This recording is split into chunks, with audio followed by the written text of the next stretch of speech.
जाफैलायबाय नै लोगोफोर बिमाखौ दोनलांनानै अफिसाव दोनलांनानै नैबे रेस्टुरेन्टआव जाफैलायबाय फ्राइड राइस बिरियानि जानोसैलाय फुरा जानोसै लोगोफोर नै लोगोफोर फ्राइड राइस बिमाखौ दोनलांनानै अफिसाव जानोसैलाय लोगोफोर आङो दा नोमबाजैखौ लायनो नागिरबाय लोगोफोर नोमबाजैयाथ' माने अफिसावसो नालाय अफिसार मानसि बिराद बिजि जायो दा गसिगोनानो 5ता जाबाय 6टायाव जेनेबा 5टायाव गयो आरो दिनै थाब फैगोन नागिरदों दा आङो नोमबाजैखौ लायसै लोगोफोर ओमफ्राय दा थांसै आरो माने न'आबो दा ओरै खोथिया खेवलाजोबनायसो दा थांसै आरो ना लोगोफोर माबादि सेन्देल लागोन नोंलाय सेन्देला दाखालिसो बायथारदोंमोन सेन्देल हरै मोजां मोजां दंथ' बावनो लाबाय थादोंमोन सिगाङावबो जुथाया बावनो लादोंमोन आं 2000 ना लानोसै बेखौ सेन्देला आच्छा ना आच्छा गुसुंखालै आरो इतना फ्लैट नहीं चाहिए रे अफिसाव गानलाबायनो लादोलै बेखौ अफिसाव बारा मोजां ना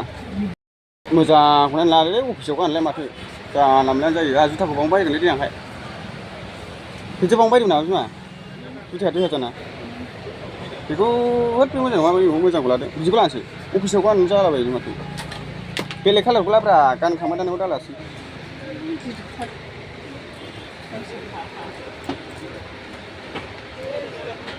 नै बेबि बिदिखौ लागोन आं जुथाखौ एबारहाय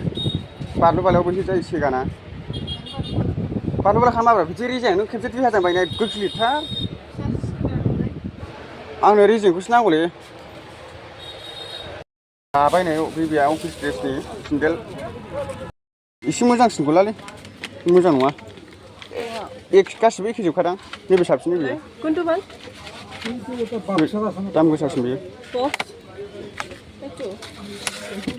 बे माबायदि र' बेनो बे मा साबसिनखौ बासिनो नागिरदों होद बे मोजां नङालै गोदाव सोरावसो बबे साबसिन बेखौ संबाथाय नै लोगोफोर टेम'ट'आ माबायदि जायो टेम'ट' ना गिदिर लोगोफोर टेम'ट' ना गिदिर जानोसैलाय दा मल मलनो वाव